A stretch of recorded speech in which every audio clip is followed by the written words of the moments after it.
Good evening and welcome to this webinar, Studying Quantum Pathways to a Career in Quantum Technology. My name is Essa Zarantek and I'm the Education Manager at Sydney Quantum Academy, and I'll be chairing this interesting event tonight. I'd like to begin by acknowledging the traditional custodians of the land on which we gather today and pay my respects to their elders, past and present. Today I speak to you from the Gadigal lands of the Eora Nation, though we are all meeting on different lands, and pay my respects to those elders also. Did you know that quantum technology is poised to become an $86 billion global industry, creating 16,000 new jobs in Australia by 2040? Quantum technology's applications will improve capabilities in various industries, from health and medicine to defence and financial services. The more expansive your quantum knowledge is, the better place you'll be for your future study and work. I'm part of the Sydney Quantum Academy, and for those of you who don't know, the Sydney Quantum Academy is a partnership between 4 of Australia's leading universities: Macquarie University, the University of New South Wales, University of Sydney, and the University of Technology Sydney, and we're generously supported by the New South Wales Government. Together, we are building Australia's quantum economy, and we're doing so by engaging with academia, industry, government, and community to help businesses solve complex problems, foster entrepreneurship, and build a quantum-ready workforce through our education and training programs. Our education programs include internships and scholarships for undergraduate and postgraduate students. We have 2 sessions today. The first involves a panel discussion with academic representatives from our 4 partner universities, and we'll be exploring study opportunities on offer there. Following this discussion, there'll be time for a brief Q&A before we then move to a session on the student experience. For that session, we'll be joined by some students who are currently or have recently completed quantum technology studies. During the session, if you have any technical issues, please contact the team via the chat, and for any questions to the panel, please pop them in the Q&A tab in the webinar window below at any time for our Q&A session following the panel discussion. Thank you to those who included questions for the panel in their registrations. We'll be asking some of them shortly in our panel discussion. There will also be a short post-event survey at the end of this discussion, and I encourage you to please fill it in. Your feedback will influence the types of activities and events we offer in the future. So now I'd like to introduce you to our academic panel members. We're joined today with representatives from each of our partner university, and I'll start by introducing Professor Stephen Bartlett from the School of Physics at the University of Sydney. Stephen is a theoretical quantum physicist, focusing on both fundamental and applied research in quantum information theory, including the theory of quantum computing. We also are joined by Associate Professor Alexi Gilchrist from the Department of Physics and Astronomy at Macquarie University. Alexi's research is on the theoretical quantum information science, having worked on quantum optics, optical quantum computing, and quantum characterization. We're also joined by Dr. Maria Kiefarova, who is a lecturer and an SQA postdoctoral fellow at the University of Technology Sydney. Maria's research focuses on quantum algorithms. And lastly, we're joined by Dr. Andre Sareva, a senior lecturer from the School of Electrical Engineering at the University of New South Wales. Andre is a solid-state theorist interested in the electronic structure theory of semiconductor devices used for quantum computing with spins, as well as the general theoretical questions about quantum processor control, scalability, and noise processes. It's quite a mouthful. So I'll start with a question to all the panelists. When you were studying, what drew you to quantum? How did you end up specializing in your area? So I might get Maria to answer this one first. Yeah, so for me, it was really an accident. I went to study physics and I was interested in becoming a high energy physicist. But as I was taking courses, I ran into quantum mechanics that I found really fascinating and also really hard. And in order to learn quantum mechanics better, I did my first quantum computing project with a scientist in an institute in Bratislava. I didn't know anything about quantum computing then, and I really just picked the project just to learn more about quantum. But I found quantum computing so fascinating that I haven't really missed high energy physics since. And here we are. Excellent. I love that, pursuing what you're interested in and just going ahead, just learning as it goes along. Yeah, do what you enjoy. Andre, I might ask the same question to you. Yeah, thank you. Yeah, so for me, it was a little bit different. I had I always had a more interest on the fundamental physics side of things. And what I realized is I was doing physics already, and I was actually involved in cosmology, a completely different field. But then when I was coming to the end of my undergraduate study, I sort of realized that a lot of the questions that I had still not, clear in my mind, related to, one particle or how one particle behaves and things like that. So I just went around and saw people around me, and I met this really fascinating researcher that was teaching. I'm from Brazil, so that's where I did my undergraduate. And she was working precisely with that, with the one particle, very intimate. So in a sense, that's what drew me in, and it's completely different from what I do nowadays.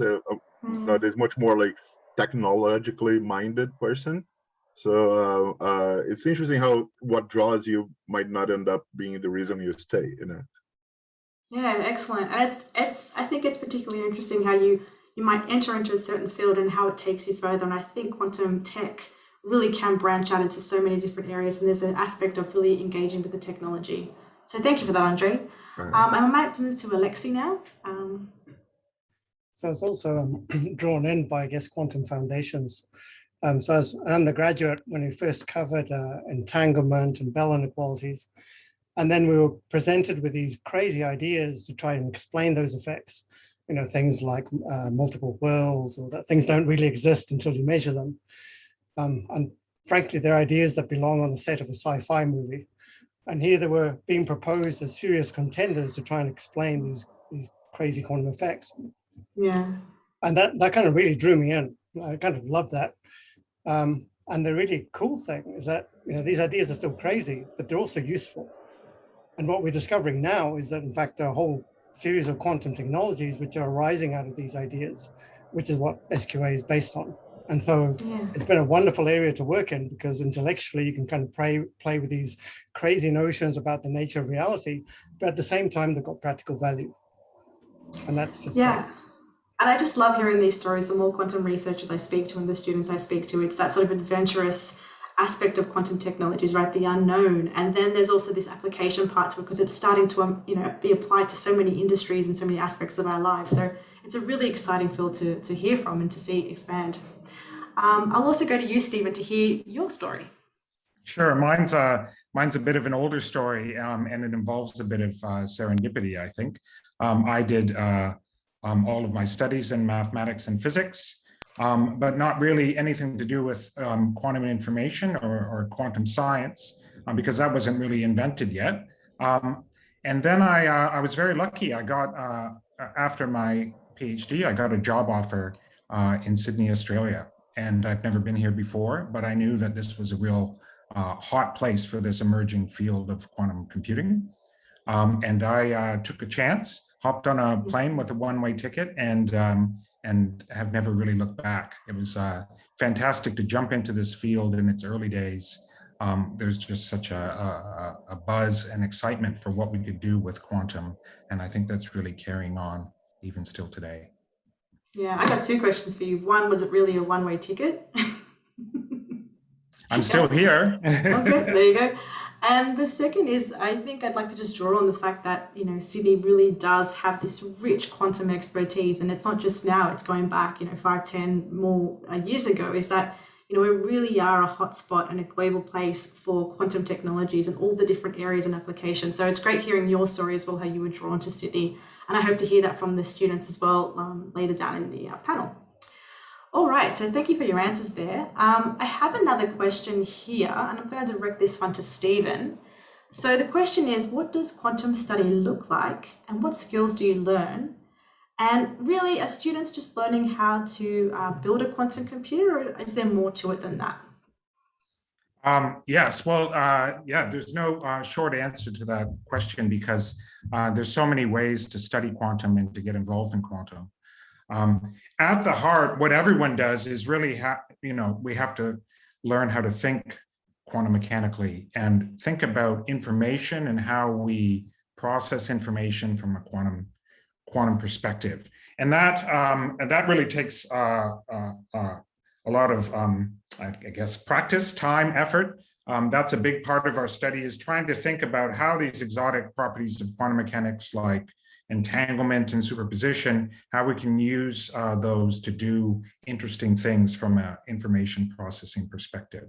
So everybody does that, but then there's many ways in which you can actually continue with your study in quantum. You could be interested in building the quantum computing hardware, and that's more of a physics and engineering type problem.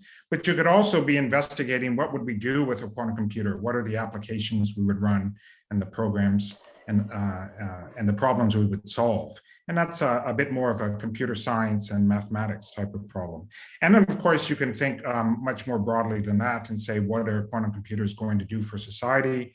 What are they going to do in terms of changing our world? And that's now more of a social science and a humanities type line of study. And you can do all of those things studying quantum. Oh, great. So really you're just looking for a diverse range of people to come and learn about quantum, because it really does apply into so many aspects of our life. Exactly. Right. Excellent. Thank you, Stephen. The next question I've got, I'll direct to Andre, and I'm particularly interested in this because, even though I probably won't be pursuing quantum studies myself, it's something that even I'm interested in. And I wanted to ask what kind of students are coming through to study quantum at a university, and can you describe a typical quantum student, if there is such a thing as a typical quantum student?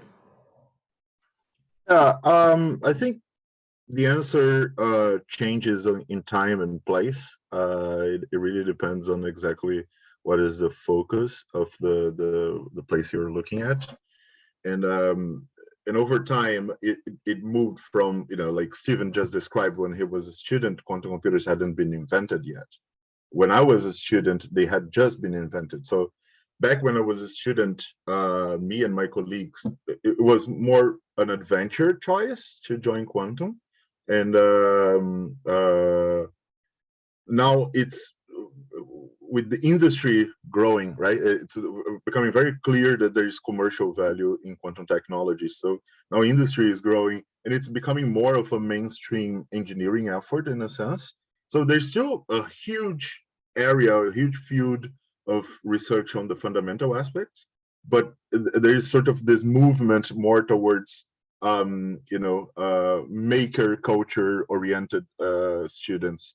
So I even wanted to share a screen with you guys to show an interesting. I'll ask if we can put in the chat the link to this paper here. There is a document that was created by some people in this field, sort of compiling information on the jobs that are out there for the quantum industry. And the interesting thing you're gonna figure out, you're gonna see, is that it's more and more moving towards people who have some interest in quantum and some quantum skills, but also have a lot of non-quantum skills. So software programmers and marketing people and all that surround the world of quantum and need to be quantum literate, but not necessarily only do quantum for as their core skill set. So I think that's interesting. It's moving more and more in a traditional engineering direction. Okay, so do you think there's other sort of skills needed for this sort of quantum workforce, or this quantum literate workforce that you talk of? Can you repeat the question? What are the skills, or? Yeah, some other skills. So if you could list just a few skills that maybe you think that the quantum workforce or the quantum literate workforce might need. Yeah, that's very interesting. Let me share again. Sorry, I have this document is really interesting. It really goes through a lot of these, but here is sort of a list of desirable skills that the industry has recognized and how related they are. Meaning, I want to hire someone who can at the same time do a mechanical assembly and also electronics, right? So that's sort of a subset of the skills. Yeah. You can also identify other things, like I also want someone who's able to develop a business and is quantum literate, or a different skill set is more like quantum heavy, science oriented, right? So you can kind of see like three blocks here, right? Like a more engineering oriented, technology oriented block, Yeah. business oriented, and in a science oriented, which is more or less where I sit. But it's not necessarily the only pathway nowadays, right? Yeah, and I think it's really interesting that, you know, you've got this aspect of the sort of, you know, technological aspect, the engineering skills there. You also have some classical science skills, but, you know, you've got those business skills, you've got those, you need, you know, skills needed as sales, business development. So it's really showing that it's expanding beyond the sort of engineering and science tech aspect. So, you know, lots and lots of opportunities for people to get involved with quantum. Yeah, excellent. I'm going to ask a question to the whole panel now. And with that question is, what are the different degree pathways to specialize in quantum at the undergraduate level at your universities? So I might just start with, in alphabetical order, I'll start with Macquarie University, which is Alexi. So at the undergraduate level, we kind of encounter quantum first or the second year. And then we have more specialized courses in the third year, but it's kind of built into the program. So every physics student at Macquarie will take a set of required courses, and the quantum content is in those required courses. So if you're doing physics at Macquarie, you'll be doing the quantum side of it. And of course, these courses you can then take, if you're not doing physics, you can take them as electives. Excellent, excellent. Okay, great. So there's really lots of ways students can learn about quantum at Macquarie. Okay. Trying to think what's the next one in alphabetical order. I think it's University of New South Wales. There we go. I know my alphabet. That's Andre. Yeah, no, that's right. UNSW Sydney. UNSW. We put Sydney. We stole Sydney from UC. So you can tell how old I am. I was a student when it was just University of New South Wales, not UNSW Sydney. So there you go, an alumni. Yeah. Turns out people recognize Sydney better. So yeah, so pathways to this. So there are more orthodox pathways, less orthodox pathways. A very typical pathway is for someone who has done either mathematics, computer science, engineering, physics, chemistry, to take a higher degree, PhD sort of thing. But now with, you know, the explosion in number of jobs in the industry, there's more and more people interested in taking an early stance on quantum engineering. So several of the universities have different offerings. UNSW is the first in the world to offer an undergraduate degree in quantum engineering, which is, I also have another document to share. Sorry, I keep doing this. I'm a lecturer and I must do this. Sorry. No, it's great. Yeah, the timing is perfect for this because just yesterday we put up on the internet a document describing our experience so far in implementing this undergraduate level quantum engineering degree. So that we're very excited about it. There's a lot of great people coming through interested in doing this. And you're going to see that, as I said, a lot of these skills are not quantum. So it reminds, it's within the electrical engineering department, and it has a lot of electrical engineering behind it. But then with a quantum awareness to it and explicit quantum devices and quantum computing courses, quantum communications. So that's an exciting new pathway. Besides that, you have the traditional directions, which are the same as the other universities have. You can do physics and then some research within your undergraduate level, or then stay on for postgraduate. Excellent. So, you know, at the University of New South Wales, you can really, you can take this new and exciting degree in quantum engineering, this Bachelor of Quantum Engineering, but you can still also go down the traditional science route and do a Bachelor of Science or a Bachelor of Advanced Science and still learn about quantum and study quantum, those pathways. And I really like that, you know, UNSW Sydney has those two pathways available to students. So they don't have to just pick engineering. They have that option of doing the science degree, and they can take, you know, units of study between the two faculties. So UNSW has sort of branched out and more into that engineering area, and they still have that classical science pathway as well. Excellent. I'll now throw to Stephen from the University of Sydney. So just a reminder, the question is, what are the different degree pathways to specialise in quantum at the undergraduate level at your university? Yeah, so at University of Sydney, we have quite a flexible degree structure. The standard way, I guess, the most common way that students would go into quantum would be through the Bachelor of Science or through Bachelor of Engineering. And then within that, you have a number of options. You can take some of the quantum coursework that we do. We also have a what's called an OLE, which is an online learning environment, an online learning course like a MOOC, where you learn about foundations of quantum physics, or sorry, foundations of quantum computing.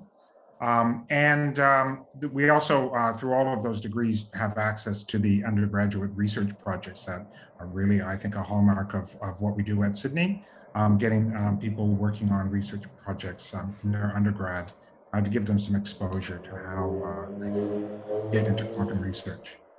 Yeah, excellent. And we'll be touching on the undergraduate research scholarship soon. That's a program that the Sydney Quantum Academy offers to undergraduate students studying quantum at our 4 partner universities. So again, you don't have to be specialising in quantum. You just have to have that interest and maybe touch upon it, and then you can take this amazing 6-week research project over the summer. So we'll touch back on that later, but I want to hear Maria's thoughts on this question, which is, what are the different degree pathways to specialise in quantum at the undergraduate level? And I know at University of Technology Sydney, again, it's a very different approach. Different pathways are available to students. I'm really interested to hear from you, Maria. Yeah, thank you. So we have the traditional pathways for students to go through physics. And in Bachelor of Science, the students have the option to study applied physics or nanotechnology. And there, from the second year, they can be exposed into quantum computing. But what really makes us different is the computer science and software engineering aspect of quantum. So we have a newly introduced major of quantum information science that is part of Bachelor of Computing Science. So for students who are studying software engineering, they now have the option to specialize in quantum computing starting in the second year. But as Esther and Andre already mentioned, we need more and more people in the workforce who will have some expertise, and additionally, they will be quantum literate. And in UTS, we are really trying to encourage these students and we have a program for them where they would be able to specialize on software engineering or AI and take several quantum computing courses while studying some of the more traditional or more popular path of computing science. Oh, excellent. So from what I'm hearing from each of our 4 panelists is that each of the universities have a sort of standard classical way a student could pursue studies in quantum, but then you're developing sort of niche ways to do it as well. And I think from what we heard from University of Sydney is that the approach can be very flexible. You can take many different pathways, but traditionally, you are coming from a standard science pathway. And I see there was a question from the audience here. Is there a pure science way, not just an engineering way? And yes, there definitely is. You could take a standard science degree and learn about quantum at our 4 partner universities. But if you're more engineering orientated, you could also take an engineering degree or a computer science degree, as Maria talked upon. So excellent. I think we've just covered that there's many ways for students to learn about quantum and to study quantum at our 4 partner universities. And I'm really excited to see the students coming in and learning quantum. All right, so now I'm going to move to another question here, and I'm going to direct this to Maria, and that's, what opportunities are available to undergraduate students who are looking to get into research into this field? Yeah, thank you. So I think I can speak for all of my colleagues, saying that we are very happy to talk to undergraduate students. And I personally got into quantum computing as a second-year undergrad. So hopefully this will be encouraging to young students to start exploring research and start exploring the opportunities in quantum computing early in their studies. So the simplest case would be just start to go and attend one of the programs that we all talked about. But to get deeper in the field, the standard ways would be to don't stop after 3 years, but work in an honors program where in the fourth year you can really get deeper in the science or in the research. And we, as well as through SQA, we have the opportunity of some research scholarships and extracurricular activities that Esther can tell us more about, as well as other activities for students and the broader community. Yeah, so I'll just summarize that. And again, for people who are coming in from outside of Australia, who might not be familiar with some of our degree structures, an honours year is a one-year program as part of your undergraduate studies where you take on a small research project and you learn more about the field that you're studying in. So the opportunities for undergraduates to get hands-on research experience are in these honours years. You could also do it, as Maria pointed out, through our program, the Sydney Quantum Academy Undergraduate Summer Research Program, where you get 6 weeks hands-on research experience. And you can also, I guess, as you were saying, maybe through just projects and other things like that. But there is, all 4 universities, these are avenues you can take to get some hands-on experience. And you don't have to wait to do a master's or a PhD if that's not your interest. You can do that at the undergraduate level. So I guess what I'll do at this point is I'll just chime in with some of the programs that the Sydney Quantum Academy offers for undergraduate students to support them as they continue their undergraduate studies at the 4 partner universities. And these programs are designed to let the students immerse themselves in quantum research, get hands-on experience, and be a part of the growing quantum community that we're developing here in Sydney. So as I mentioned, the Undergraduate Research Scholarship is a chance for students to take a 6-week quantum research project with one of our quantum experts here in Sydney over the summer period. And a reminder to those who are tuning in and they're interested in applying this summer, applications close on the 1st of November, so be sure to get your applications in, and you can find more information on our website and by following us on social media. The other thing I want to point out, which really highlights the growing ecosystem that we're developing here in Sydney, is that undergraduate students have access to cross-institutional study. And what this means is that they can expand their knowledge of quantum technology by undertaking units of study across our 4 partner universities. So for example, you could be a student enrolled at the University of Technology Sydney and undertake some of the really exciting quantum engineering units of study at the University of New South Wales. And you can get credit for these units and it can be part of your degree structure. So it's really a good chance for you to expand your knowledge in quantum, learn from the expertise of each of the researchers at our 4 partner universities and be part of that community. Now, for those that are interested in pursuing studies at the postgraduate level, and I know there's a few of you based on the registrations that we received, we offer a range of PhD scholarships for students looking to specialise in quantum tech after undergraduate studies. And as our panelists talked about, you don't have to come through a specialised quantum undergraduate degree. You could learn something adjacent and pick up those skills at the PhD level. So really, we encourage people from a diverse range of disciplines and backgrounds. If you're interested in pursuing postgraduate studies in quantum, check out our scholarships. We offer 2 rounds a year. And they're really great opportunities to work across Sydney, across the 4 universities. And as part of that scholarship, we understand different people come from different backgrounds, so we offer them a chance to learn a bit more about the different range of quantum disciplines by partaking in our program. It's called the PhD Experience Program, and it's designed to equip our students not only with the technical expertise to enter the quantum field, but also leadership and transferable skills through coursework, seminars, workshops, and networking opportunities with academia and industry. And as someone who did a PhD myself, I wish I had something like this when I was studying. Didn't know how to write a CV properly, didn't know how to talk to people and network. So this is a great opportunity for the students, this program. Okay, so we've covered undergraduate quite a bit in this panel discussion so far. I'm going to direct the next couple of questions on postgraduate students and what we can learn about that. So this is a question for all of our panelists. How can students come in and study or specialise in quantum at the postgraduate level? And that's Masters and PhD. And so I've already touched upon the scholarships, but how can they get into this at your 4 partner universities? I'm going to start randomly with Alexi. Yes. At Macquarie, we've got a Masters of Research instead of an honours, so an MRes. So this is a 2-year degree where 1 year is coursework, you do 8 units or advanced work, and 1 year is the thesis, the master's thesis. And this is the point at which Macquarie becomes very flexible. And so within, say, the Faculty of Science and Engineering, each discipline's got the same kind of structure for the MRes, where out of the 8 units, I think 3 are prescribed, but the other 5 units you can take from any other subdiscipline inside the science. And so it would be quite natural, for instance, for somebody that was doing an MRes in maths to be able to take the physics units. And at the physics units, we offer 3 kind of advanced science programs that focus on quantum information science, and they're co-taught at the PhD level, which is part of the SQA PhD experience courses. Mhm. So you can take those courses at MRes level, and it'll be the same kind of material that's covered as the PhD courses. So that's the point at which you can go across departments quite easily at Macquarie.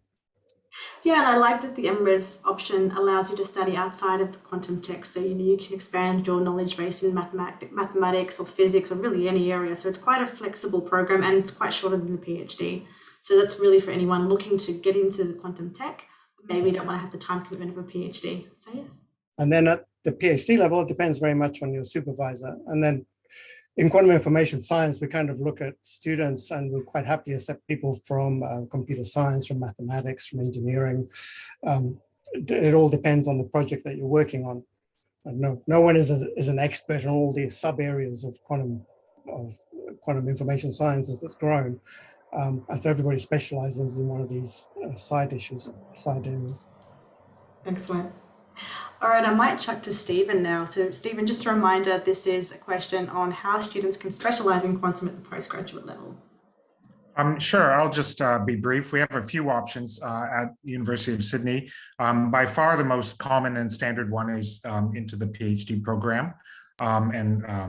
That really gets you, a level of training in terms of quantum computing or quantum science and engineering that is going to really place you for the jobs that are out there at the moment. And also gives you access to that quantum experience that's offered through the SQA and able to take those courses. If you're not yet quite sure if you want to do or commit to an entire PhD, we do offer entry into a master's program, the MPhil, which is a research master's. It gives you sort of a one-year exposure to a research project, and you have the option within that to convert into a PhD should you want to keep going and decide that quantum is for you. Excellent. Thank you, Stephen. Andre, what about UNSW? Yeah, it's a similar scenario where still just historically, most people doing quantum are doing through a PhD, which again really prepares you in a more complete sense for to be a leader in the field later on. But it is a commitment, like Stephen mentioned. It's a big commitment. Typically, it's a full-time job, pretty much. So if you are looking into a postgraduate to bring you up professionally to the task of using quantum technologies, this might not be for you. So more and more people are interested in doing either a master by research or a master's by coursework. And the interesting thing is that there isn't a distinction between courses for postgraduate and undergraduate at UNSW. So if you do a master's by coursework, all the courses that are offered to a quantum engineering bachelor you can also take those. So it's a pathway for you to get some quantum literacy and some quantum training. And as Stephen mentioned, if that's for you, maybe you might decide to go for a PhD or something.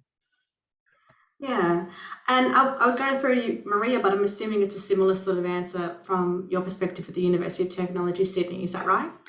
Yeah, so it's very similar. Let's be honest, doing a PhD is a big commitment. Yeah.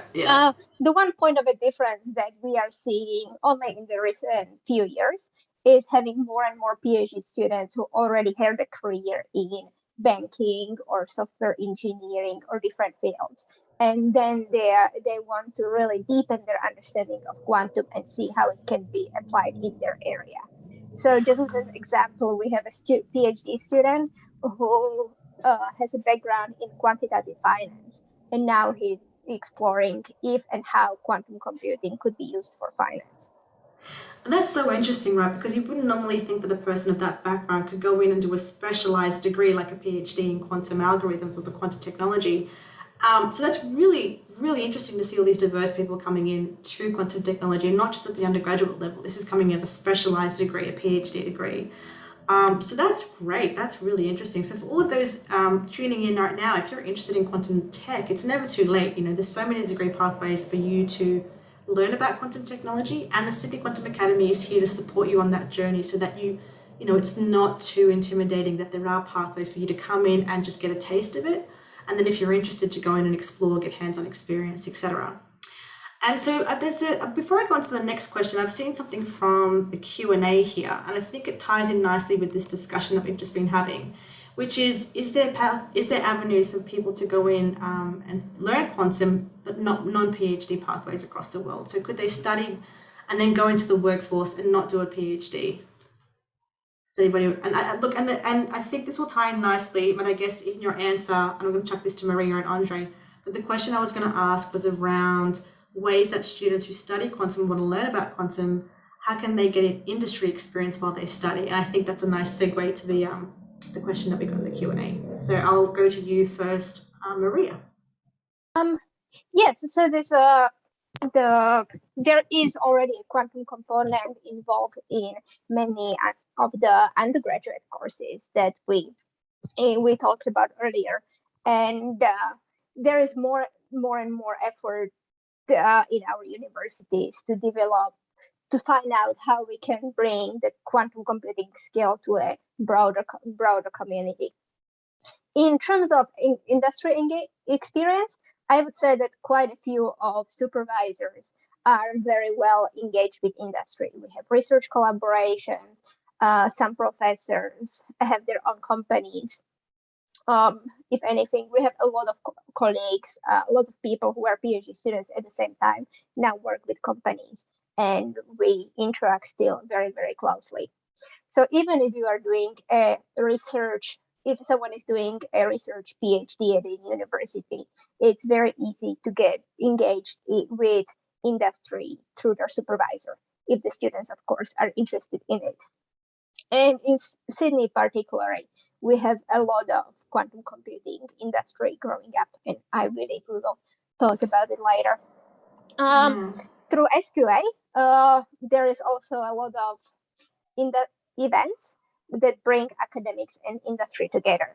So for anyone who is more entrepreneurially minded or who would like to have career outside of academia, this would be, I think, a really great option.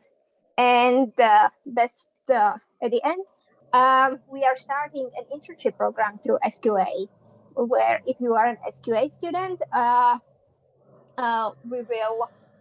we are trying to develop relationships with companies and make the internship experience really smooth and really incorporated to the PhD program. Yeah, that's a great answer, because, you know, with quantum tech, there's this great overlap with what's going on the commercial side and with startups and big tech companies. And so having that industry experience, that exposure through internships is just, a really great experience. That's why we've started this initiative for our students. And just for the audience, just to let you know that the internships that we offer, that we help with, they're not just for PhD students or specialised students. It's also for the students at the undergraduate level who are just learning about quantum and want to learn a bit more by going into companies, etc. So Andre, do you have anything else to add to this one about how students can get hands-on industry experience through their studies? Oh, yeah, I think what Maria described is very much the same scene here at UNSW, and that's a topic that then it's less university specific and more like throughout Sydney. We're in a very good place where the ecosystem is really, coming together and becoming quite interesting. I think the opposite direction is there's less options at the moment in terms of someone who's already placed in the industry and wants to become quantum literate. And it's something that we're sort of keeping our radar on, and as soon as there's enough motivation for this to become a more formal way of ongoing training, we're definitely Yeah. interested in investing more. Right now, most people would end up taking one of the options that an undergraduate would take as well, either a postgraduate course or Yeah. some internship or something like that. Yeah, so there's lots of opportunities now, but I guess what you're saying is that, you know, as this sort of expands and the ecosystem expands, and there's a sort of need for sort of upskilling, quantum upskilling from various industries, that can be developed within the Sydney Quantum Academy. So yeah, watch this space. There might be some new educational offerings in the next few years. So on this topic of industry experience and companies in the quantum space, I'm going to ask a question to Stephen, which is to tell us a bit about the partnership Microsoft has with the University of Sydney and what opportunities there are for students learning quantum. Yeah, so we're quite excited at University of Sydney to be in a quite a significant partnership with Microsoft Research. So Microsoft has a very large ambitious program to develop quantum computing hardware and software, and they have a number of university partner labs around the world, and Sydney is one of them, where the focus is very much on developing the control technologies to scale up quantum systems to size. So trying to think about that quantum to classical interface and really solve some of the key engineering problems we think need to be solved to scale up.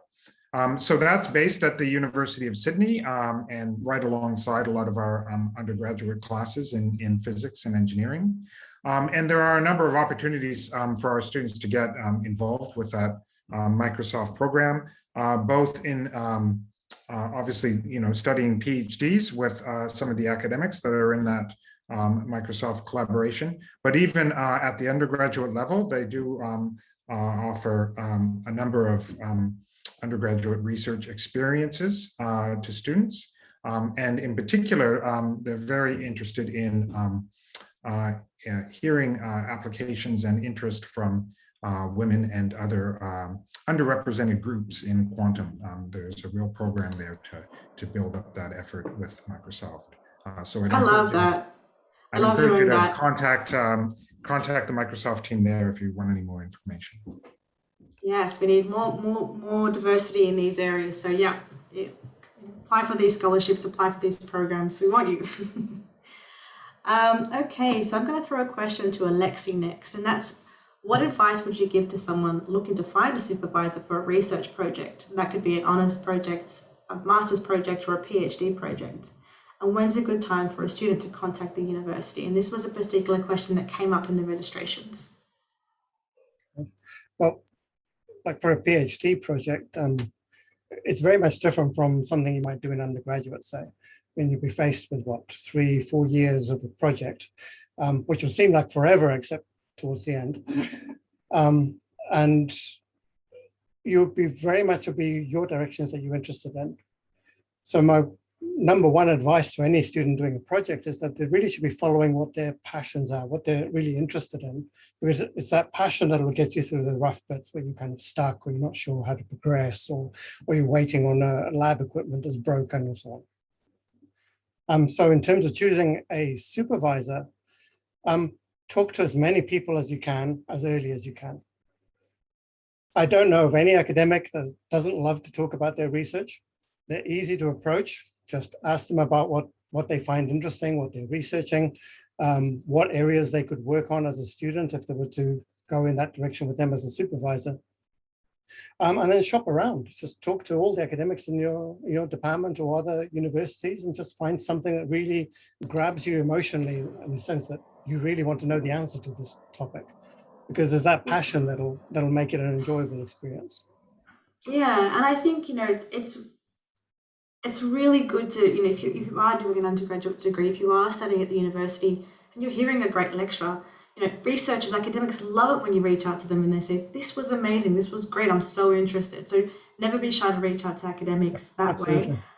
And I think one other thing that I'd like to point out that the Sydney Quantum Academy has worked on and has on their website is that we have a list of all the quantum experts in Sydney, and we list them by, you know, what areas of quantum they're working on, and also it has what university they're working at, and also the details we can learn more about them and contact them. So for anyone maybe who isn't doing a study in Sydney but wants to pursue study in Sydney and they don't really know, if it's a master's, whether it's undergraduate, whether it's a PhD, I encourage you to contact somebody in that expert list that has an interest that aligns with your interests and just give them a buzz. Just contact them and say, I'm interested in your research, what are some other opportunities? And another way that you can do that is just contact the Sydney Quantum Academy directly. We're always happy to help as well. So, that's why we have that expert list, is to demonstrate the broad expertise of our Sydney researchers and academics across all the disciplines in quantum technologies. Something I might add is, we're all friends and we're very keen on students to have supervisors across the universities. Yeah. So always opportunities for co-supervisors. And I think that's able to be able to do that across the university. So, for example, if you're really interested in working with Alexi, but you also wanted to, learn from Stephen as well, you could have a co-supervisor arrangement going on there. So, yeah, lots of opportunities for you to learn more.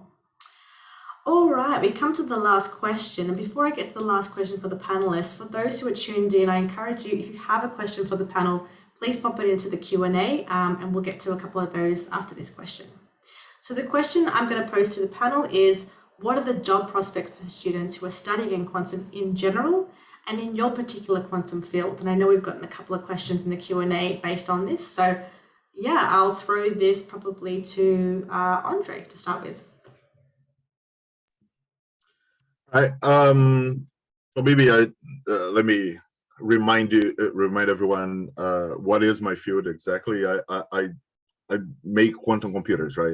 I'm a theorist. I don't make the quantum computers. I help making the quantum computers, but I'm in a group that is trying to make qubits. Is this the physical computers? Because I know when people talk about computers, is it the sort of the software which you don't see, or is it the hardware? It's an actual little thingy this size that is made out of silicon. So it's the physical actual thing. So this thing that you guys are seeing here, that's a refrigerator. That's where we put the quantum computer to be cold enough to work, right?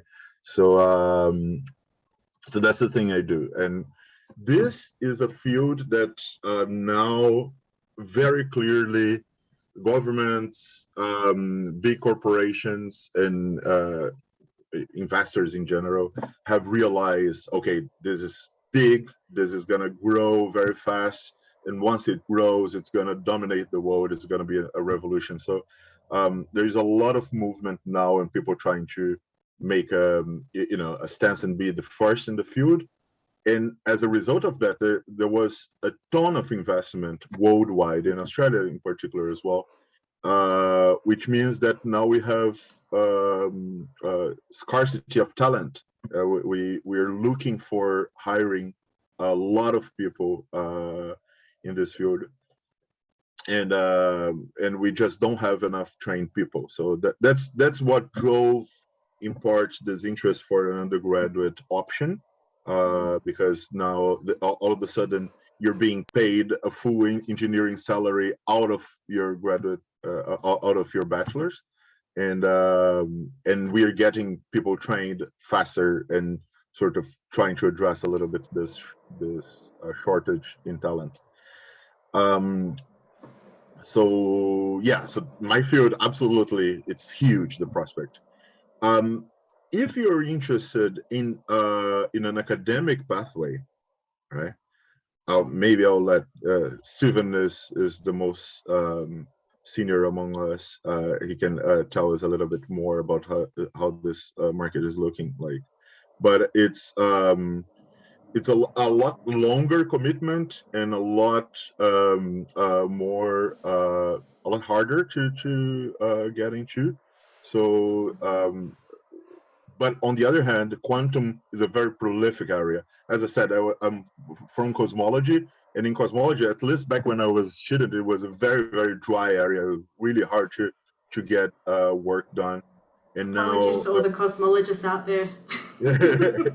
Yeah, and now I'm in a field where results are coming every day, so it's a lot more exciting for me personally, but also for journals and people are more interested in this line of research recently. So I would say that even if you want to go for an academic career, quantum is a big option out there. All right, thank you, Andre. So we heard about the sort of hardware and building, physical computers there.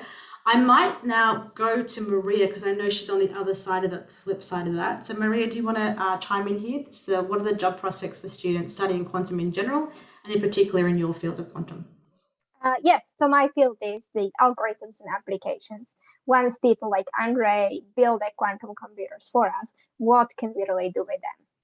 And there is a massive interest in people who have expertise in quantum algorithms and quantum applications development. From the non-quantum industry, banks, advanced manufacturing, pharmaceuticals, many of them are looking for in-house quantum applications experts. They want to know when and how can quantum change their business. And then there are all the quantum companies that are building quantum computers. And it's nice to build a chip that has really good specs, but they also want to know what types of programs they want to run. We can run on those chips. So in many quantum hardware companies, they also are looking for quantum applications experts doing it. And lastly, being a quantum algorithm scientist in academia is excellent. Great. So lots of opportunities. Yes, lots of, I guess, skills needed in the hardware space, in the applications and the software and the algorithm space. And you were saying, that's in industries outside of quantum tech and also quantum tech companies as well. So it's really just a booming area, isn't it? Yeah. Yeah, Okay. Great thing to study. So I want to hear from Alexia and Stephen, your opinions on this, on, what are the job prospects in quantum and in general and in your field. So I might shift over to Stephen really quickly. Yeah, thanks.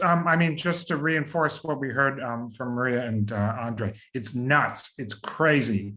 The opportunities that are out there at the moment in quantum. And we have, well-trained students coming out of all of our universities, and they get to decide, I want to go into industry. They have lots of options in Sydney and overseas if they want to go into continuing research in a university or in a government lab. Again, there are lots of options available, and it's really, what is the type of thing you're looking for, and who do you want to work with, and so on.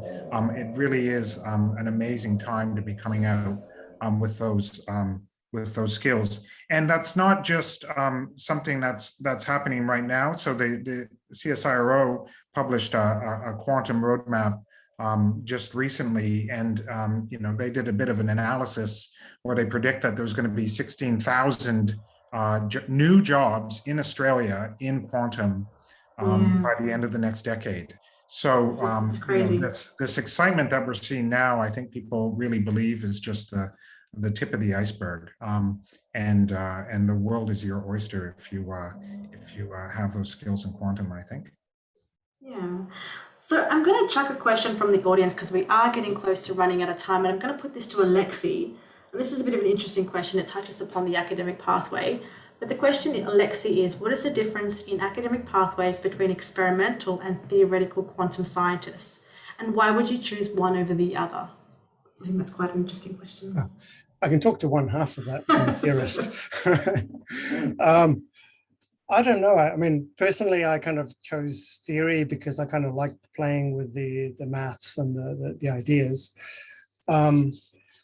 I have an experimental colleague of mine kind of took pity on me, so I said I wanted to hold the POVM. And so they lend me a little bit part of their experimental kind of lab bench to kind of do an experiment. And my experience of doing experiments was that it was very much like a time machine, because you'd go into the lab in the morning, you start to twinkle with things, and then get a sore back and you stretch, and it was like 8 in the evening, and didn't know where that time went. Yeah. So I've got a lot of respect for my quantum experimentalist colleagues and how they get things done. But I really, on the theory side, it's easy to get into. On the experimental side, I guess you're devoting a lot of time to setting up your experiment and getting results. On the other hand, you can get nature papers far more easily as an experimentalist. And by the way, everyone, that's the holy grail, a nature paper. There you go. For every scientist and engineer out there, we want a nature paper. Okay. I don't know if someone wants to talk up the experimental side. Well, that's what I was gonna say. No one can, because we are all theorists. Experimentalists are actually, So we've up got a in the lab. biased panelist. Yeah, all the experimentals are in the lab. Yeah, they're too busy in the lab. Yeah. Now, maybe I can say something. I work very closely with the experimentalists, right? I'm the odd guy in the group, and in retro, maybe if I hadn't studied in Brazil, I would have become an experimentalist, I think. Sorry. But in Brazil, the resources were not there to do quantum computing, right? A thing like this is very, very costly, and in dollars, it's a lot more costly in Brazilian reais. So it was never an option for me. But I would say that just adding to what Alexei said, it's higher, it's more work, more gain, definitely. And I think it requires more resources. So, but on the other hand, it brings a lot of attention to a university if you have a good experimental effort going on. So a lot of the universities are willing to do the extra investment in hiring an experimentalist before a theorist for that reason. So it's definitely, as with everything, it can be frustrating if it's not for you, but it can be very fulfilling, I think also if you're interested in the hands-on aspect of the research, if you're really interested in the tech aspect of the research and the measurements and everything like that, I think experimental research is for you, applied research is for you, whether it's in quantum tech or outside of quantum tech. So, you've got a bit of the best of both worlds. And as you say, theorists can work with the experimentalists as well. So I'm just summarizing what you've all said. It just really seems to be on your interest levels, where your interests are going when you're studying, and, not just in quantum, but I guess, are you the kind of more hands-on person, or do you really like to sit and think through problems as well? And I must say, a few of the most brilliant experimentalists I've met were theorists by training and then moved over. And some of the most brilliant theorists I've met were experimentalists and moved over. So it's not like you're tying yourself that much by the choices you made at undergraduate, for sure. And even at PhD level, depending on your orientation, you can make it's a bit easier than it is for you if you do a PhD in theory and then become an experimentalist in industry. That's less likely to happen. Yeah, great. So I'll just ask one last quick question from the audience, and just because we don't have much time, I'll just chuck this quick one here. Someone has asked, it was mentioned that there are a lot of quantum computing startups in Sydney. The only one I know of is Semiconductor Quantum Computing, or SQC. What are some of the other ones? Does anyone want to chime in and answer that question?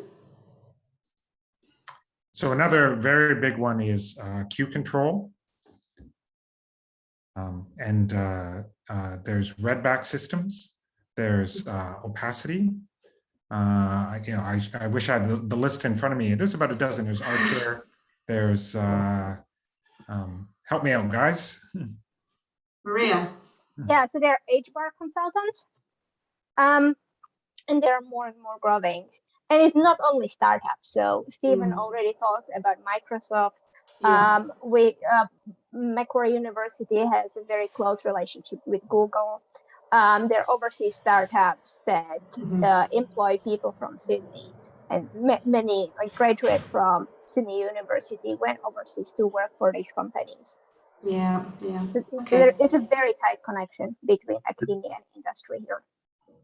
And of interest for people from Sydney, of course, there are all the jobs in Australia and worldwide. Like in Australia, you have Quantum Brilliance, which is well funded, but it's based on Canberra.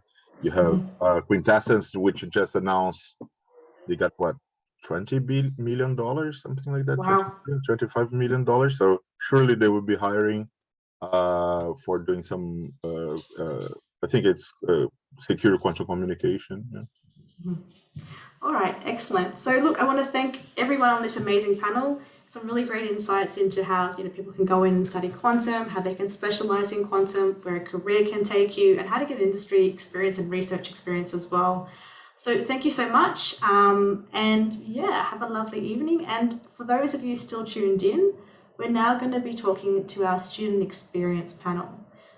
These are people from each of our partner universities who have either studied from at our universities or previously, or are still currently studying as well. So we're just waiting for them to get on here. So while they're logging on, I'll just introduce you to the first of the panelists. That's Zixin Huang. She's a postdoctoral fellow, an SQA postdoctoral fellow based at Macquarie University. Now, Zixin obtained her PhD in quantum photonics at the University of Sydney before moving overseas to the University of Sheffield in the UK for a postdoctoral position as part of the Quantum Communications Hub. She's now back in Sydney working on quantum imaging, metrology, and cryptography. Hi, Zixin. Hello. We're also joined by Arinta Auzo. She's an SQA PhD scholar at the University of Technology, Sydney. Arinta has a background in computer science and her research focuses on quantum algorithms and query complexity of graph problems. She's currently a member of the SQA student committee as well. So hi, Arinta. Maybe she's not here just yet. We're also joined by Olivia Kong, who is a former SQA undergraduate research scholar and is currently finishing up her final year of a combined undergraduate degree in science and fine arts at the University of New South Wales. And for her honours project, she's been working on characterising silicon germanium two-dimensional devices. That's a mouthful.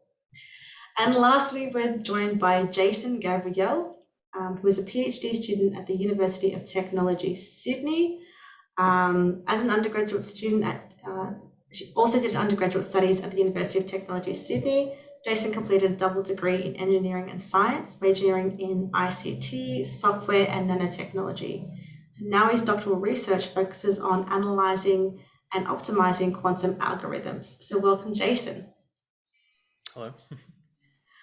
So while we're waiting for Arinta and Olivia to just get on here, I'll ask a question to you, Zixin, and you, Jason. And that is, let me just find it here. And the question for you is, what drew you to quantum? And I'll start with you, Zixin. So basically, I did my undergraduate degree at USyd, so I double majored in physics and chemistry. And then I took a course, there was an honors course in quantum mechanics, I think it was advanced quantum mechanics, and just find it really interesting fundamentally. And then so after the completion of the honors, I decided to pursue a PhD. Wow, okay, so that was interesting. That's a nice flip over. What about you, Jason? What drew you to quantum? I know you have a slightly different pathway. Yeah, during my undergraduate, some of my subjects got me quite interested in cryptography. Naturally, this led me into learning a bit about quantum cryptography, but also by some stroke of luck, it led me to read some of David Deutsch's work, which inspired my interest in quantum computing as a whole. I've always been fascinated by the early computer scientists and their contributions to classical computing, but I soon realized that quantum computing is in that same spot where there's a lot of room to play around with new theories and new ideas and really make a contribution to computational theory. Okay, excellent. So I guess there's those parallels between the sort of journey of a traditional computer science to, how quantum computer science is tracking as well. So I guess it's really nice to draw parallels. And if you're interested in that area, I guess there's a nice sort of tangent into quantum computer science and just seeing how those developments are going through. Oh, great. And so, welcome Arinta, welcome Olivia. I'm glad that you guys have joined on. So I've just been asking Zixin and Jason, what drew you to quantum? So I might start with Arinta.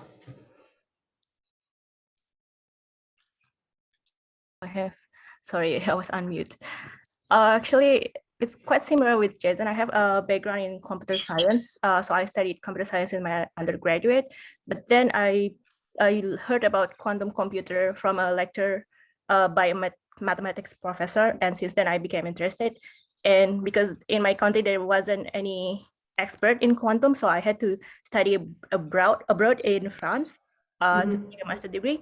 And then I had an opportunity to do a research internship working on quantum circuits.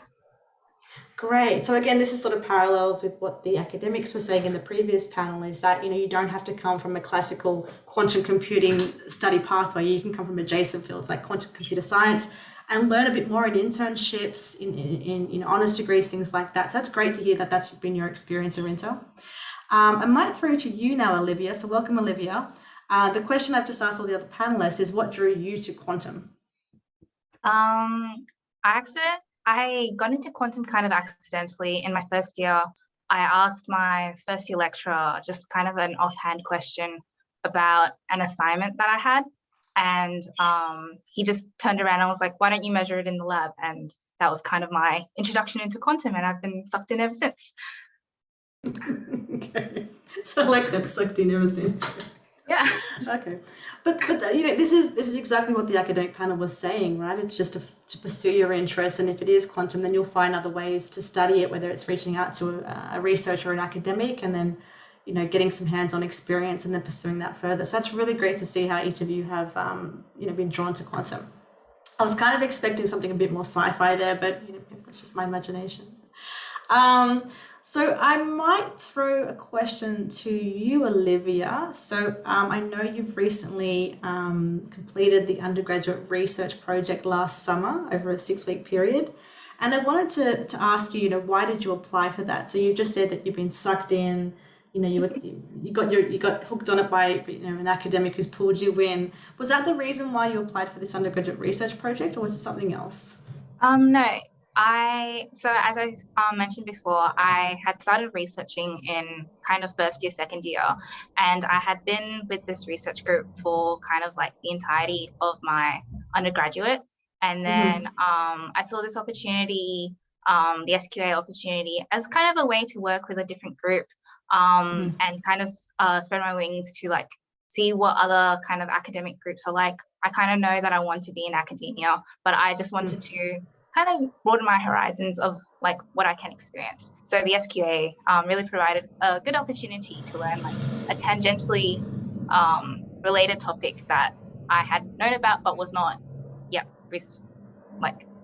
researching yet. So Yeah, and it's a great chance, I think, for, you know, if you're interested in an area but maybe you haven't learned enough about it or you haven't covered it too much in your studies, it's a great opportunity for you to pursue it further and learn from an expert and get the hands-on experience in there. So that's great. And I guess based on that answer, I would like to ask you, what was the most enjoyable experience about that project? What's your most memorable experience?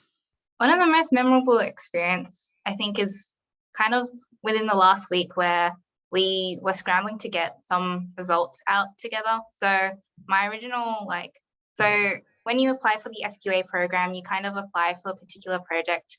And I was particularly interested in this project because I wanted to work with certain people in Andrew Zurek's group, which is the same group as Andre's group, who was in the panel before. And in particular, kind of look at the different fabrication methods. So seeing kind of the culmination of like 6 weeks worth of research and actually being able to understand like a different field of a different subgenre of this, the measuring side of quantum computing was like really rewarding. So yeah. Excellent. That's great. So before I check another question to the panel, I'll just remind everyone tuning in that if you have a question for this panel in particular and you want to hear a bit more about the student experience and how they've studied their experiences studying quantum in Sydney, please check your questions in the Q&A. We'll get to a couple of those at the end. Okay, now I might chuck a question through to Jason. So Jason, tell us a little bit about your undergraduate study options that led you to a PhD in quantum. I know that, you know, I was drawing on before that you have studied at the undergraduate level and you're doing your PhD at the University of Technology, Sydney. Yeah, so my undergraduate degree was a Bachelor of Engineering, majoring in ICT, or Information Communications Technology. And I also did a Bachelor of Science majoring in nanotech. As you can imagine, in ICT engineering, I learnt about your computer science fundamentals, and my science degree exposed me to quantum physics and some higher mathematics. Back when I was doing my undergraduate degree, which was from 2014 to 2018, there weren't any quantum computing subjects available, or at least nothing that was on my radar at the time. Yeah. I was lucky enough, though, that my studies gave me a broad enough background to help me transition into this area of study. So I had also attended the Quantum Computer Science School in 2018, which was a week-long summer school which UTS hosted, and also some seminars and PhD information nights along the way, and they all helped me to eventually pursue a PhD. Excellent. That's great that you had so many opportunities. So you mentioned that there wasn't that many quantum units that you could study at the undergraduate level then. Is there more now at UTS? Yeah, absolutely. For new students today, there's now a quantum information science major for students who are doing a Bachelor of Computer Science, which is quite new and exciting. And there's some great quantum computer subjects available for undergraduates, even if they're not in that particular major. Yeah. And so what I'll just highlight to the audience listening in is that, to cover the broad range of quantum units of study, offered at our partner universities, if you go to our website, we actually have a little database that you can pick and choose from the different units of study offered at the different universities, and you can select for what level of study you're in. So if you're a second year student and you're interested in, what's available at the other partner universities, you can go and check them out and find more information there. And I'll just highlight that we also offer cross-institutional study for all our undergraduate students. So for example, if you're a UNSW student tuning in now and you're interested in taking some of these units offered at the University of Technology Sydney, I encourage you to go to our website and learn a bit more about how we offer cross-institutional study. So thank you, Jason. I'll pass over to Arinta now. So Arinta, I've got a question for you. Can you tell us how you ended up pursuing a PhD in quantum in Sydney? So I know you mentioned in your earlier answer that you went abroad to do a master's, is that right? And you did an internship, but what drew you to Sydney in particular to do a PhD? Okay, so I heard about quantum computing in Sydney from my professor in France, actually. And then I checked UTS website and look at the experts who are based in Sydney, and it seems quite a lot. So I was interested to join.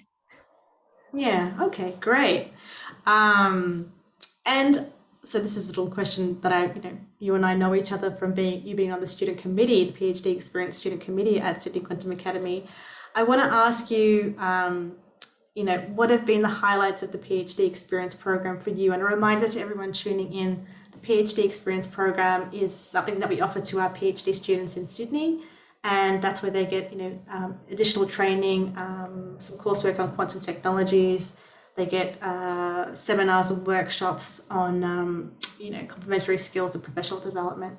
So Arinta, what have been the highlights for you so far in this program? For me, it's the courses.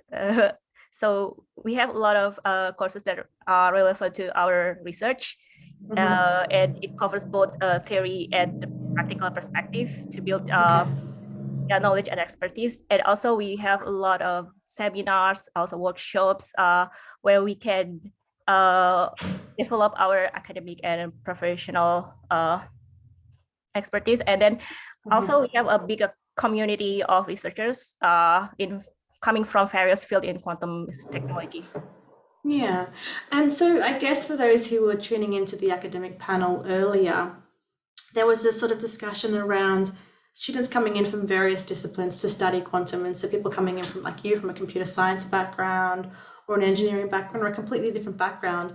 And when they do go to study quantum or specialize in quantum, it's getting those extra skills, learning about those extra things. And that's exactly, why we do offer that coursework in the PhD experience. So it's great to hear that that it is a highlight, that it is helpful when you go on and study quantum further in your PhD. So thank you, Arinta. I'll throw now to Zishan. So Zishan, can you tell us about your study pathway, from being an undergraduate student at the University of Sydney and going overseas, and then what drew you back to Australia to come back into Sydney and work at Macquarie University? So I did my undergrad at USyd, so I double majored in physics and chemistry. And what I did find at USyd was that the program was very flexible. So I actually did my honors in physics, but I was really interested in doing a chemistry project at the time. And so Stephen Bartlett, who you heard from earlier, who is the honors coordinator at the time, was very accommodating, just basically allowed me all the freedoms in the world to do whatever I wanted. So after I finished a PhD in photonics, I went to the UK, and then so I went there and basically upskilled. So, you specialize in something, but you also want to learn about something else to diversify your skill set. So after I did that, the Sydney Quantum Academy was offering these fellowships, which became very attractive because it allowed me to pursue my own research program.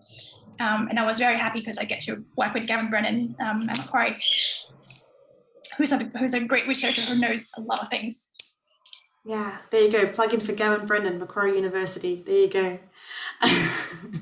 So that's great. That's great to hear your story about, why you went overseas, diversify your skill set, become really more of an expert in your field, and then coming and starting your own research program here in Sydney. And, I think also the community here in Sydney, that there's so many other experts, not just in academia, but I guess also in the commercial space as well, with all the startups and all the companies interested in quantum. It's a really great place for you to continue your research journey. So Zishan, I've got another question here from the audience, and I think this one would be well suited for you. So I'm reading it here from the Q&A. The question is, for someone with a first class honours and wants to obtain a PhD in quantum computing, would you recommend the longer pathway of doing a master's first and then a PhD? And in brackets, they've said you learn more and perhaps achieve more. Example, you can produce better papers, but it takes 5+ years. Or would you recommend doing a PhD straight away after honours, which takes only 3 to 4 years?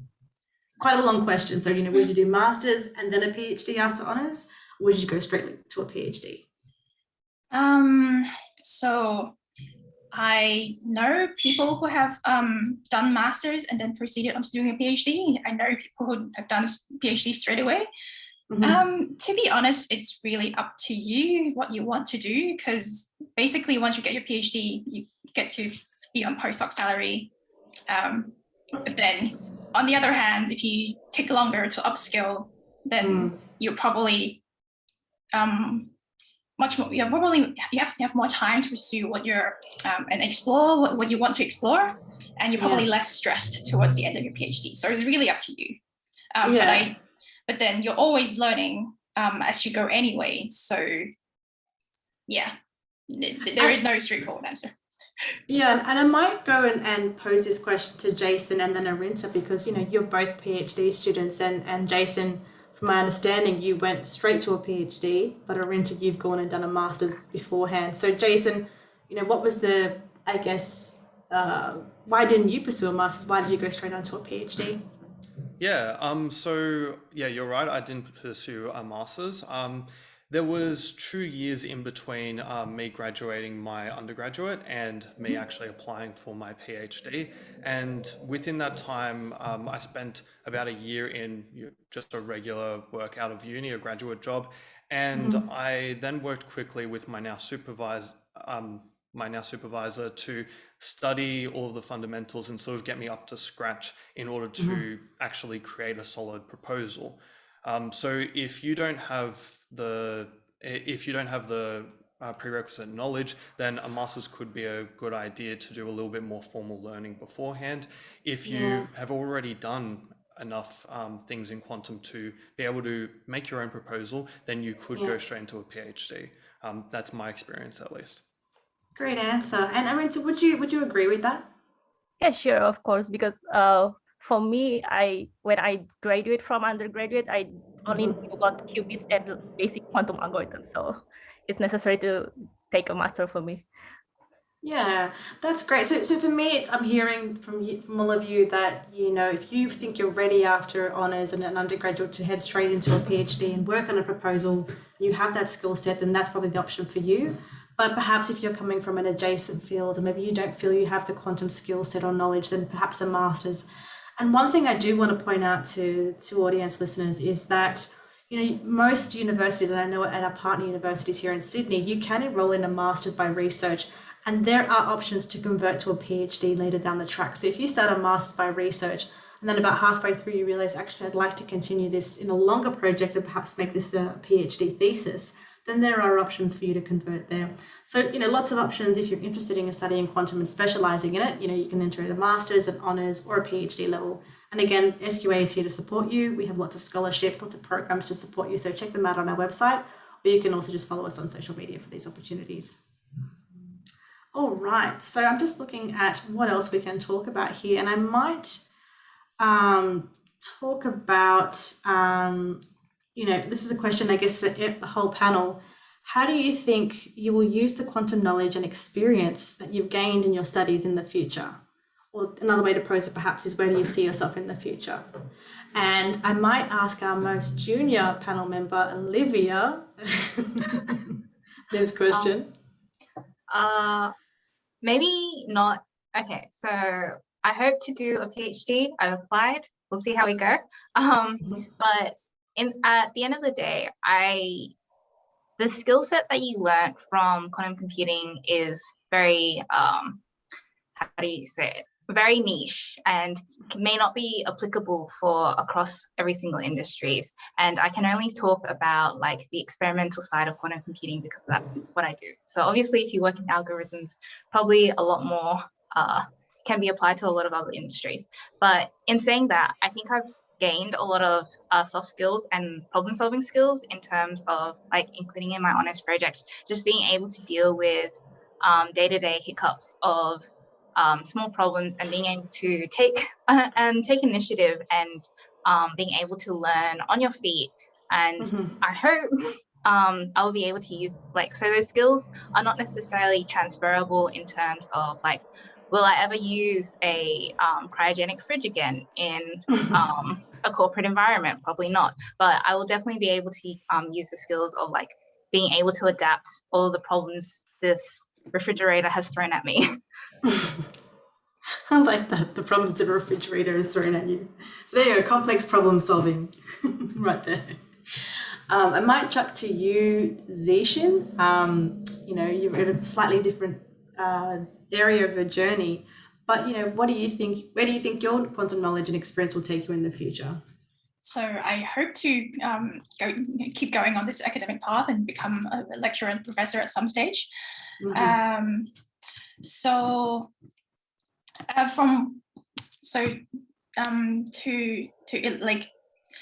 some of my colleagues have actually, a lot of them have actually gone to industry. So from what I've seen personally,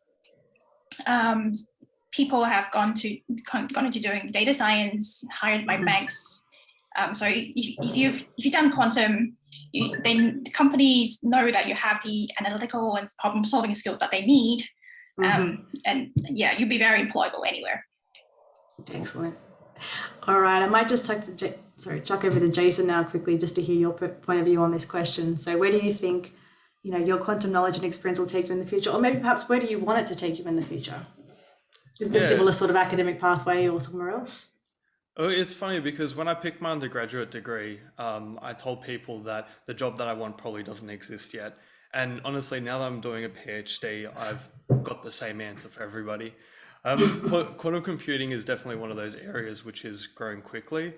Today, I'll tell you that studying quantum could lead you to working as a researcher in either the public or the private sector. Alternatively, you could join the plethora of startups which are developing quantum computers or already working on industry applications. But in reality, by the time I've graduated and by the time any of you have completed your studies, there'll be even more career opportunities than there are even in the present day. Yeah, and look, I love that answer because I feel like that everyone's studying quantum, as you say, different stages of their study journey, they'll have different answers, and it's because the industry is growing so fast and there's more applications, as you say. So you might be entering a quantum study pathway right now, and in 4 or 5 years' time, there might be jobs and opportunities there that you wouldn't even thought possible at the beginning of your journey. So really, I'm so interested to see, where quantum can take you, in the workforce, whether it's in research privately, in academia, within industry privately. So, huge potential there. Okay, so I've got one more question for all of you, and this is a nice one to sort of end on, which is, what advice would you give to students looking to pursue studying quantum at your university? So if someone coming in first year, what advice would you give to them? And I might chuck back to you, Jason. Yeah, well, as I mentioned earlier, for new students, there are many avenues across Sydney universities, including the quantum information science major at UTS. And if you aren't particularly sure that you want to go into quantum computing, you can just pick up the degree and pick up some of those subjects as electives and then move on from there if you find yourself enjoying it. So there's plenty of opportunities for new students through traditional learning. But as for any advice to students, attend all of the extracurricular seminars and events that you can. Although I personally didn't have any quantum computing knowledge at the time, I still attended the Quantum Computer Science School in 2018 and also in 2020. I attended some networking nights and seminars, and I also did a lot of my own reading in the area. And what you do in your undergraduate degree doesn't have to limit you. And if I didn't take the initiative to look into areas outside of just my undergraduate degree, I wouldn't be pursuing a career in quantum computing today. So, Yeah, excellent. And I would probably just want to highlight here that, at the Sydney Quantum Academy, we do offer seminar series that you can tune into. So one I will highlight here is the Quantum Innovators Network.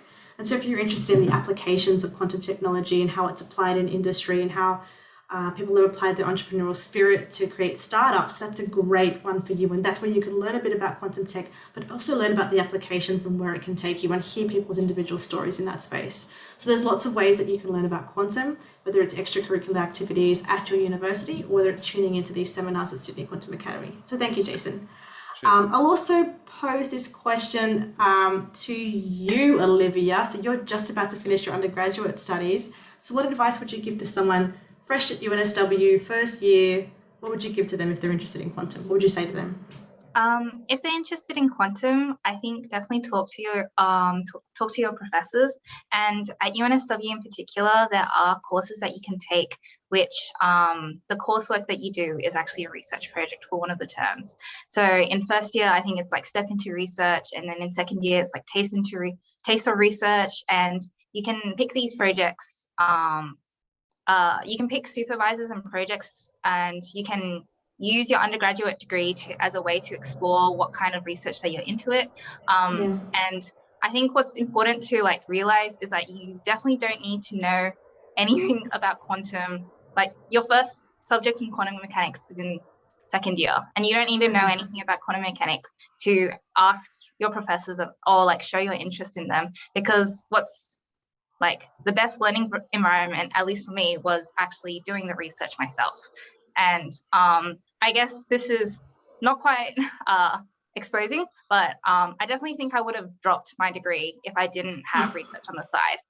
Physics as a coursework was definitely really challenging, and first year in particular was really challenging. But having the motivation of seeing where that physics leads onto and where it kind of ends up, and having hands-on experience definitely motivated me to continue my degree. And here I am. There you go. So hands-on experience, don't give up, keep going, extracurricular activities, apply for an undergraduate research scholarship at the Sydney Quantum Academy. Don't give up, hands-on research experience. So I just want to thank all of our student experience panelists. Thank you for joining us today. It was great chatting with you. So thank you so much. And for those tuning in, please make sure to fill in the post-event survey that'll pop up when you close the window. Your feedback will help us form future Sydney Quantum Academy events into something that can really serve the community. So please, I do encourage you to fill in this very short survey. And if you'd like to learn more about the Sydney Quantum Academy and our programs, please head to the website sydneyquantum.org. Or if you haven't already, sign up to our mailing list on the website and follow us on LinkedIn, Facebook, and Twitter to stay updated on our activities. And a reminder to everybody here, in particular people who are interested in pursuing studies in quantum or a career in quantum, we have in February, we'll be holding our inaugural Quantum Australia conference and careers fair. And the careers fair is free for any students, and it's on the third day of the event. It'll be virtual. It'll be on the 25th of February. So I really encourage you, if you're a student, if you're a potential student, you want to learn more about careers, you want to take this conversation further, sign up for this careers fair. It's free if you're a student. We've got some great speakers lined up to talk about their efforts happening across Australia in developing the quantum economy. And we'll have quantum companies, big techs, and startups talking about the many career opportunities on offer. You can register to find out more by visiting the website quantum-australia.com. So thank you, and we'll see you again next time. Bye.